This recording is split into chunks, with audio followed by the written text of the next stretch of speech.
Hey guys, welcome back to the Snapring Chronicles. Today we're coming back at you with an acquisition from one of our favorite stores, Harbor Freight. This is the Pittsburgh brake lining thickness gauge set.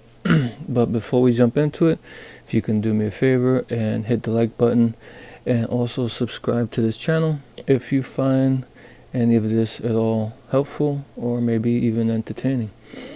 Okay, so this weekend was another one of those weekends where Harbor Freight had one of their coupons, or like 30% off coupon. And so even though I had nothing to get there really, I just go there and see if something pops out at me. Yeah, I just really just wasted money, if I would be 100% honest. I really, there's nothing I really wanted, but I was like 30% off. Yeah, I'm sure I can find something that I can buy at Harbor Freight. And this is one of the things I found. This is the gauge set, and it's item number 58799, and this cost $13. And since it was 30% off, so I paid tax, with tax and everything, a little bit under $10. Identifies thickness level ranges for brake lining inspection, durable powder coated finish. Includes 8 color coded gauges stamped with measurements for easy identification. And here it shows the sizes. The green has 12, 10, and 8 millimeter in the green. The yellow is 6, 5, and 4, and the red is 3 and 2. And it has the corresponding SAE sizes. And here's a little bit more of the write-up.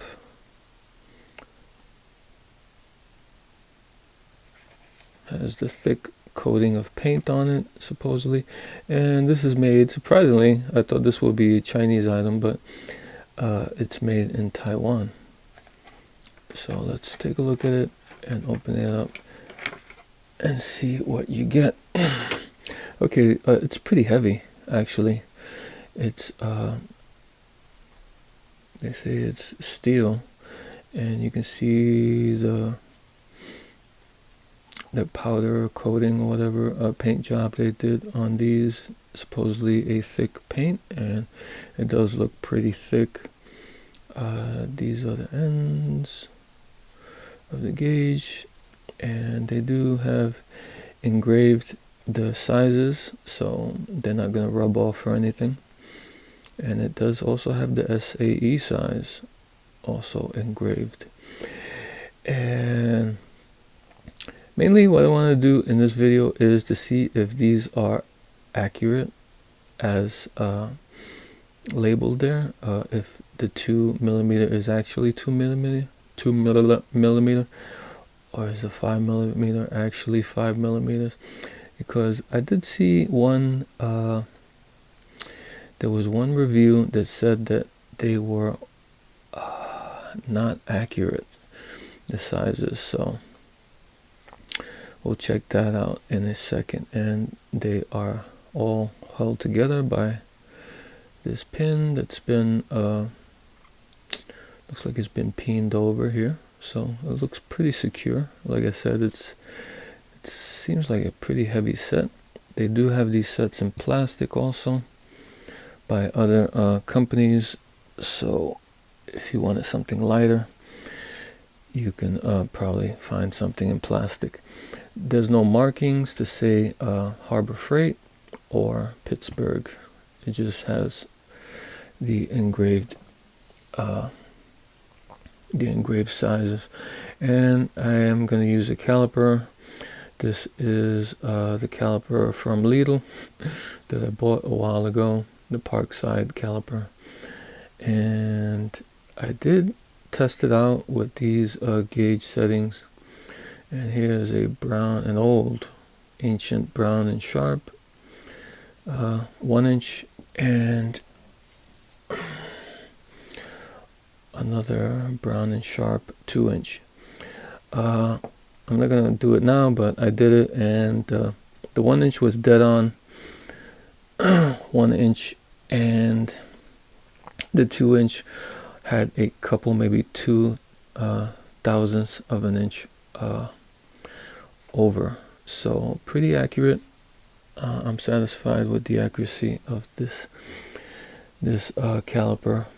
I'm not a pro. This isn't a scientific study or accuracy on the instruments or anything. I'm not an engineer, so let's just get that out of the way before anybody says, "Oh, that's not the right way to do it," and that's not accurate. And okay, I'm not an expert here. I'm just going with what I know.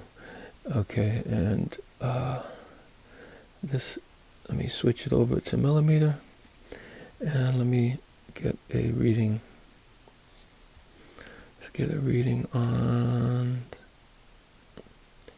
the 2 millimeter. So right there, the 2. Let's get another reading on it.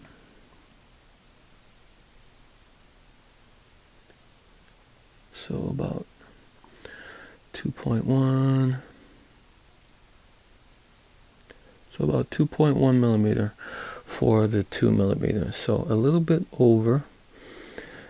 Not sure if that's the thick paint they have on it or what the deal is, but a little bit over.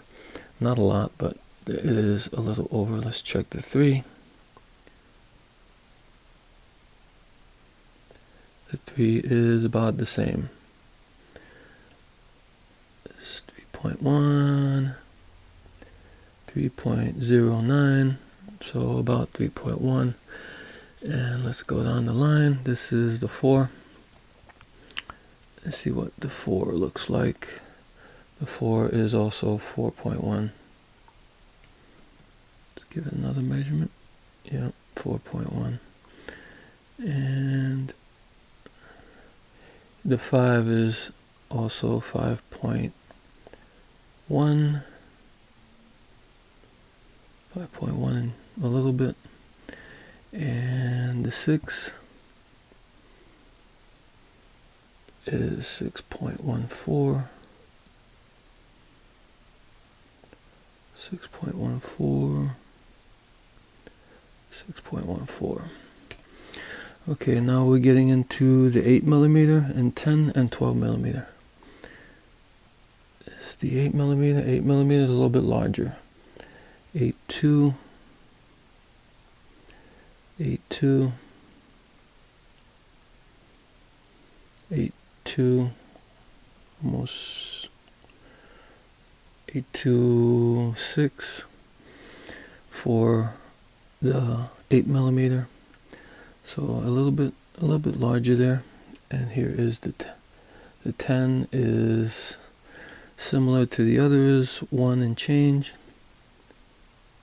10.1. And yeah, a little bit over. And finally we go to the 12, and we'll check the 12.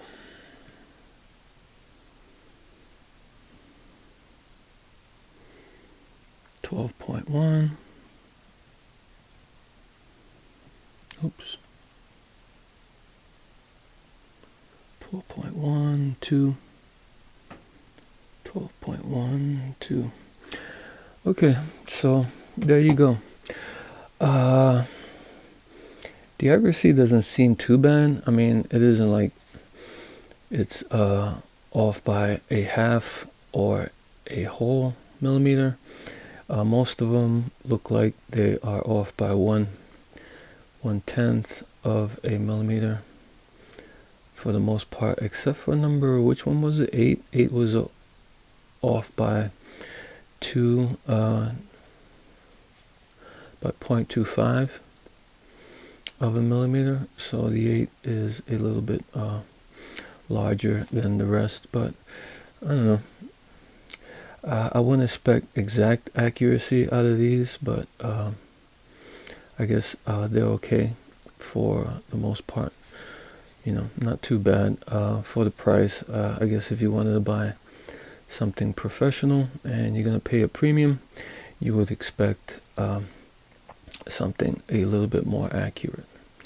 Well, there it goes. There you have it. That's the Pittsburgh brake lining thickness gauge, and I picked it up 30% off at Harbor Freight. If you're interested, you can go pick them up. Like I said, it's item number 58799. Okay guys, until next time.